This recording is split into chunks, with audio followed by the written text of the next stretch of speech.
నమస్కారం. ఈరోజు నేను ఈ గుట్టల బేగంపేట్ ప్లాట్ ఓనర్స్ అసోసియేషన్ దగ్గర ఉన్నాను. ఇది రవిశంకర్ ఫిలిమ్స్ వాళ్ళు అమ్మినారు. అమ్మే ముందు కేదార్నాథ్కి అగ్రిమెంట్ అయిందన్నారు. అన్రిజిస్టర్ అగ్రిమెంట్కి వాల్యూ ఉండదు. దాన్ని బట్టి రెండు సార్లు కోర్టులో కేసులు వేశారు. 2 సార్లు కేదార్నాథ్ గెలిచింది. ఎట్లా గెలిచింది? వితౌట్ ప్లాట్ ఓనర్స్కి నోటీస్ ఇవ్వకుండా గెలవడం ఎట్లా? ఇది మ్యానిపులేటింగ్ అని అనిపించింది మా ప్లాట్ ఓనర్స్కి.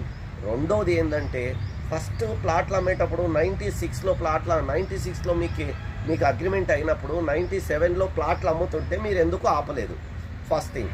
రెండోది, ప్లాట్లు అమ్మిన వాళ్ళకు నోటీసులు ఎందుకు ఇలా ఈసీలు తీసుకొని అడ్రస్లు తీసుకొని నోటీసులు ఇవ్వచ్చు కదా, ఇవ్వలేదు. ఇవ్వకుండా గెలిచారు. రెండోది, సెకండ్ అపీల్కి పోయినారు. సెకండ్ అపీల్లో కూడా ఇద్దరికే నోటీస్ ఇచ్చారు, శిల్ప అండ్ సిద్ధార్థ్. అది ఎంతవరకు సాధ్యం? అన్ని ప్లాట్ ఓనర్కి ఎందుకు నోటీస్ ఇవ్వలేదు? అలా వాళ్ళని ఎక్స్పార్టీ చేసి శిల్ప అండ్ సిద్ధార్థ్ని ఎక్స్పార్టీ చేసి మళ్ళీ కేసు గెలిచారు. ఈరోజు హైకోర్టులో కేసుకు వచ్చింది. 6వ తారీఖు నాడు కేసు ఉంది. ఇంతకుముందు ఒక బెంచ్ మీదకి వస్తే ఎవరికి ఇంటిమేషన్ చేయకుండా కేసుని ఎక్స్పార్టీ చేద్దామని మళ్ళీ ప్లాన్ చేశారు.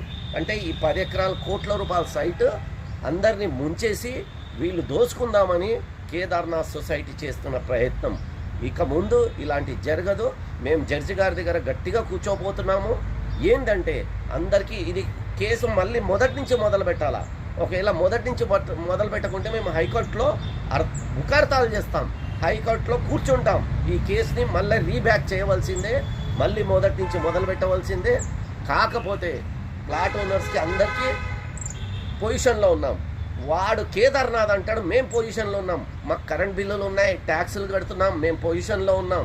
కాబట్టి దయచేసి కోర్టులో డిసిషన్కి ప్లాట్ ఓనర్స్ అందరు రావాలి, అసోసియేషన్ అంతా సెట్ అవ్వాలి, కేదార్నాథ్ని బట్టలు ఇప్పాలని నా యొక్క అభిప్రాయం. ఇది పెద్ద పెద్ద లీడర్ల చేతితో ఆడుతున్న నాటకం. ప్రజలారా జాగ్రత్త ఉండండి. ఇక ముందు ఇలాంటి ఏవి జరిగినా ప్రతి ఒక్కరూ వెంబడించి కొట్టాలని ఆలోచిస్తున్నాం. చెయ్యవలసిందే. Thank you. నమస్కారం.